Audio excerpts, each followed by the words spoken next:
on sait que les arbres aujourd'hui sont en interaction, on en a parlé peut-être avec tous, et se dire de quelle façon en fait nous on peut aussi être en lien et comment on peut s'entraider, cette idée de faire un petit atelier, de réfléchir ensemble en fait autour de ce thème. Alors j'aime bien travailler avec ce que j'appelle le cadre de sérénité. Le cadre de sérénité, c'est quels sont les mots-clés qui sont importants pour moi pour que l'atelier se passe bien. Et puis après, ce sera à vous de compléter s'il y a des choses qui sont importantes pour que vous vous sentiez à l'aise. Moi, parmi les choses qui sont importantes, c'est l'écoute.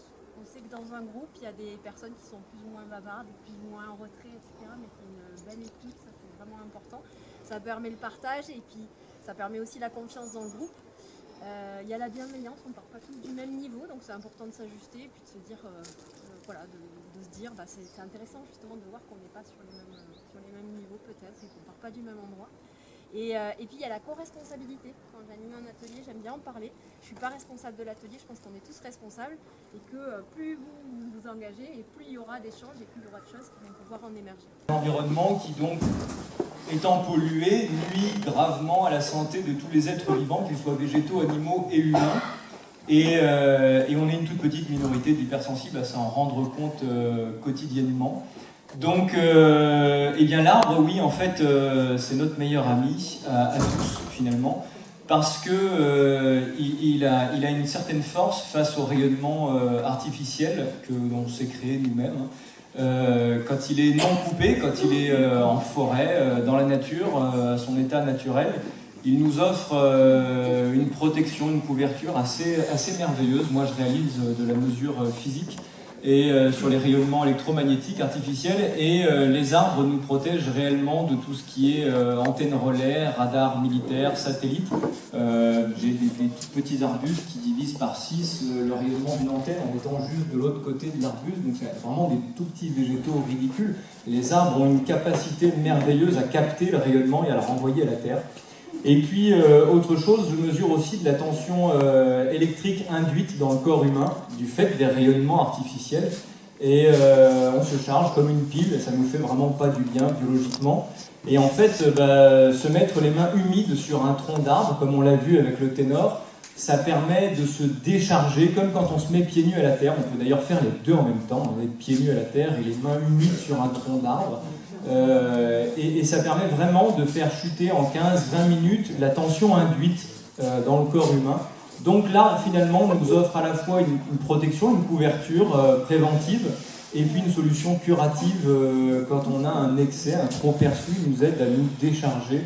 Donc moi je le vis, je rajoute c'est ma petite pierre à cet édifice qui est superbe là sur ce que nous apporte l'arbre. Il nous apporte aussi une protection de tout ce qui est électromagnétisme artificiel qui va nuire à la biologie sur Terre de manière générale. Et je considère aujourd'hui que toutes les luttes environnementales sont des luttes, des combats qui sont justes à mener. On est obligé malheureusement de choisir un peu ces combats et d'aller vers une certaine spécialisation. Et souvent ça nous divise et ça nous empêche de faire front commun pour protéger, préserver le vivant. Et moi aujourd'hui j'ai cette sensation, cette conviction que toutes les luttes environnementales, quelles qu'elles soient, malgré toutes leurs différences, leurs divergences, elles peuvent trouver une action commune qui les rassemble toutes dans le reboisement massif et le fait de retrouver, de reconquérir une vie en harmonie avec la forêt, avec les arbres. Je pense qu'on peut régler quasiment tous les problèmes, tout ce que le progrès a créé comme problème, toutes les conséquences détestables du progrès, on peut quasiment tout enrayer en reboisant et en se mettant à vivre avec les arbres. Alors moi j'ai dit qu'il nous protégeait, il y a plein d'intervenants dans ce documentaire magnifique qui montrent ce que nous apporte l'arbre.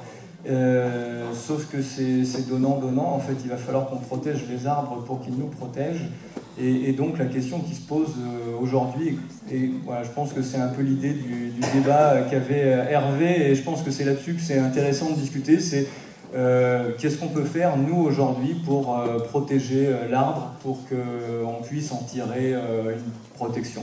Voilà, je vous remercie de votre attention, je ne fais pas plus long, et je rends la parole à Hervé pour gérer cet échange qu'on souhaitait avoir sur comment on retrouve l'entraide avec les arbres. Merci.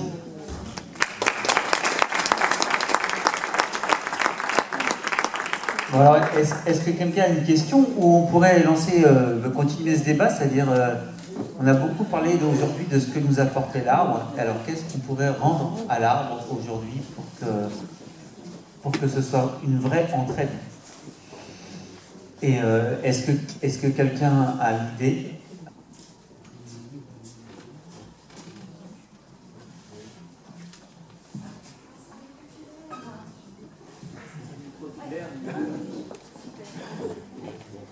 On pourrait lui rendre de la place, tout simplement. Bravo. Moi, je pense beaucoup aux documents d'urbanisme. Je suis écologue et je travaille dans un bureau d'études. Et on essaie de convaincre les communes de laisser des espaces libres sur des parcelles pour repermettre la plantation d'arbres. Donc voilà, un espace pour qu'ils puissent être plantés. Je pense qu'il y a un point de départ.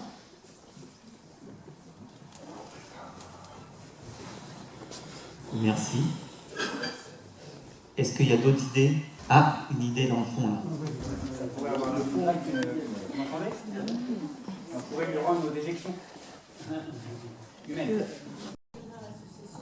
Adhérer à l'association Arbres et Paysages, qui est présente aujourd'hui sur le stand et qui promeut l'installation de haies pour les particuliers, les agriculteurs, les collectivités locales, avec des essences locales, qui sont bonnes à faire, tout ce qu'on peut imaginer. J'ai participé, j'ai fait mes 200 mètres. J'aime beaucoup le travail qui est fait, qui est suivi pendant 3 ans. Donc, ils sont présents pendant 3 ans pour nous permettre de faire l'entretien, remplacer les manquants. Et admirer surtout la belle haie qui pousse. Parce qu'au bout d'1 an, c'était au mois de janvier, il y a déjà de grands arbres, c'est visible. C'est beaucoup de plaisir aussi dans la proximité. Voilà. Pas trop comment acheter, quelle parcelle acheter et quoi en faire après. Et depuis pas beaucoup d'années, j'en ai entendu parler depuis 2-3 ans, là, il y a une solution qui émerge, c'est une propriété collective. Il y a de plus en plus de foncières forestières qui se mettent en place. Donc là, c'est propriété collective au sens vraiment, vraiment large. Des associations qui réunissent plusieurs dizaines, plusieurs centaines de personnes pour être collectivement propriétaires d'une forêt et assumer à tout ce nombre-là la gestion. Je crois que la foncière la plus proche d'ici que je connaisse, elle est en Dordogne, du côté des Aisies de Taillac. En tout cas, il y a une bonne adresse pour trouver tout ça, c'est le réseau des alternatives forestières, le RAF. Je ne sais pas si ce nom-là a été cité aujourd'hui, je ne suis pas arrivé dès ce matin. Mais... Non.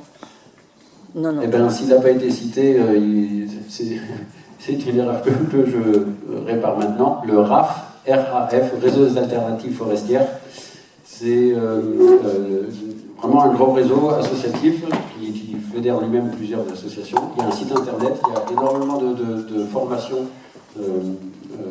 organisées régulièrement pour utiliser les forêts, pour gérer les forêts, mais aussi pour savoir comment protéger les forêts, notamment par la solution de la propriété collective.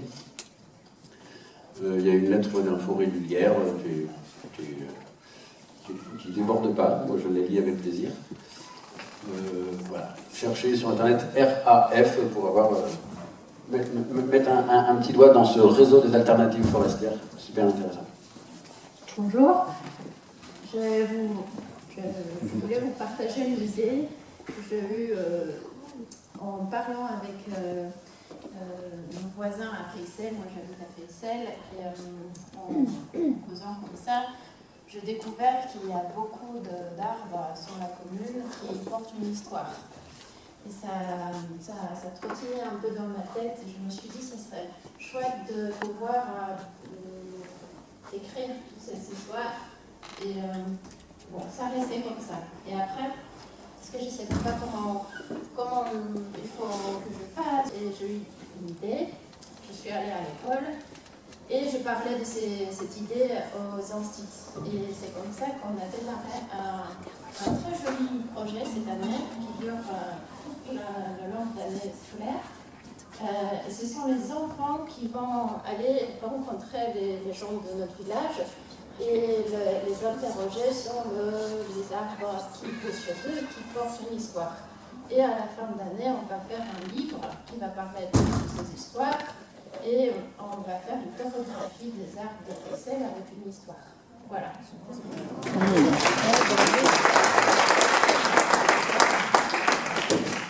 Oui, on peut les remercier, ces arbres. Oui, c'est un peu ça, quoi. Déjà les remercier d'avoir tenu bien plus longtemps que nous et d'être toujours là.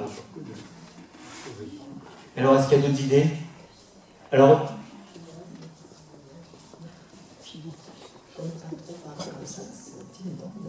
j'ai un petit témoignage d'une petite fille qui a 4 ans de jouer chez elle. Et sa maman m'a demandé pour son anniversaire de ne pas lui faire de cadeau parce que vraiment ça a débordé dans sa chambre. Donc porte un drame pour lui faire un petit verger pour quand elle sera grande. Voilà. Alors faites ça. Offrez des choses.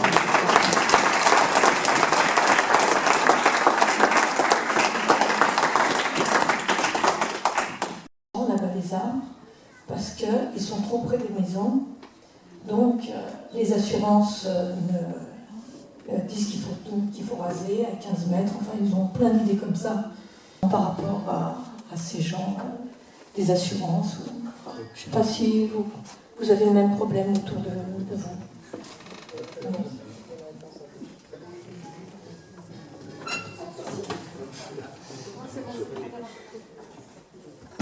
Oui, en fait, j'ai vu juste il y a quelques jours que c'était pour le principe, par rapport au code de l'environnement, que c'était un crime contre l'environnement, mais voilà, que juridiquement, ça pouvait se défendre de maintenir l'arbre en place. Alors après, pour les défenses, questions de sécurité, etc., pour questions de sécurité ou questions sanitaires, on va voir comment ça peut s'argumenter, mais ouais. il faut bien se renseigner là-dessus. Donc, ces arbres sont vieux, ils sont protégés. Et c'est pas parce s'il y a un risque, on peut traiter les risques sans abattre l'arbre. Et donc ça c'est là, il y a un arbre, ça se sécurise, et surtout s'il a rendu son temps. Et donc ça c'est plein de voies aussi qu'on peut utiliser. Malheureusement, il faut passer par la voie de justice, donc c'est un peu long parfois, mais une association qui s'était formée parce qu'ils voulaient abattre tous les arbres qui étaient le long d'un chemin. Et c'est à nouveau les arbres qui ont gagné. Bon, malheureusement, il y en a quelques-uns qui ont été abattus parce que le temps que la justice se mette en place, ils ont commencé à le faire. Mais après, la justice a aussi rendu un verdict pourquoi les arbres étaient protégés depuis le toucher. Voilà, et donc ça doit devenir une habitude, c'est-à-dire qu'il faut savoir que l'arbre c'est un individu et on ne peut pas faire ce qu'on veut avec un arbre. D'autres idées ou voilà.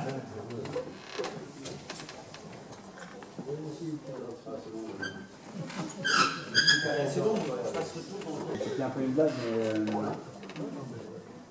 c'est peut-être que si on veut aller vers la forêt, on peut toujours aller faire nos besoins à la forêt. Oui, je pourrais parler en micro comme le copain là-bas, vous êtes là. Tu pourrais répéter vite parce que personne ne va écouter. Mais on peut parvenir. Alors, l'idée dont je voulais parler. Ou alors les rendre et les convertir, qu'on ait bien tous les jetons. Il nous manque quelques jetons bleus, donc certains ont peut-être mangé ce midi, ou ils ont piétonné leurs jetons. Et il reste des jetons jaunes en circulation, donc pensez à les rendre. Et on va terminer, pour ne pas terminer comme ça la soirée, Karine va nous faire un petit moment ensemble pour qu'on se soude, parce que l'entraide c'est d'abord être plusieurs et entre nous, et on se quittera là-dessus. Voilà.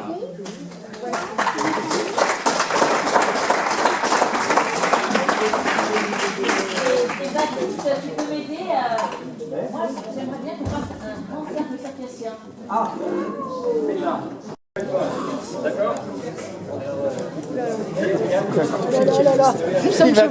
Je vais le regretter, moi.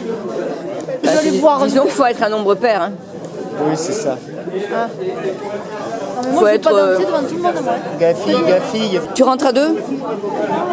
Il faudra que je trouve quelqu'un pour rentrer à deux après. Là, ils sont combien? Ils sont trois. Ça tout seul. Tu manges un petit peu de pour faire le dessert? Bah alors, je sais pas. Eh bien, comme tu veux. Bah tiens, je veux. Ah ben oui. Ok. Non, mais On va pouvoir commencer. c'est juste pour... Alors rapidement, on va commencer en faisant le 4 pas vers l'avant, le 4 pas vers l'arrière. La première fois, on le fait tous. La deuxième fois, on le fait tous aussi. La troisième fois, il n'y a que les personnes qui sont à droite. Non, à gauche. À gauche, qui le font. La quatrième fois, c'est les personnes qui sont à droite. On le fait, on vous montre en image voilà. Après le son, il y a la première fois, c'est 2, 3, 4, 4. Deuxième fois, pareil. 4, 1, 2, 3, 4. Troisième fois, il n'y a que toi. 1, 2, 3, 4, 2, 3, 4. Quatrième fois, il n'y a que moi. 2, 3, 4. Moi, je me retourne. Ouais, on essaye ça. 2, 3, 4. 3, 4. Non, non, si tout le monde se tient la main, là. Oui, oui, pareil.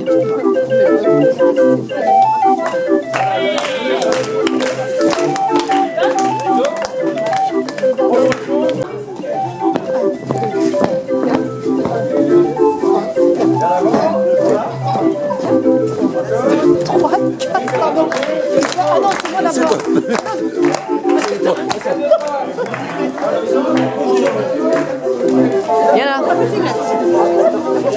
Tu vas y arriver. Oui. C'est merveilleux. Un film bizarre. Ils auront le vertige.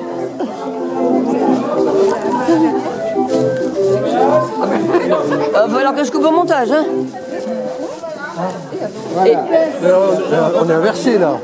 On a pu danser un grand cercle, on ne savait pas qui était fille, femme, et il n'y avait pas de lien entre genre et rôle. Pour ça, on pouvait danser vraiment tous ensemble. Yeah. Tricky le mec.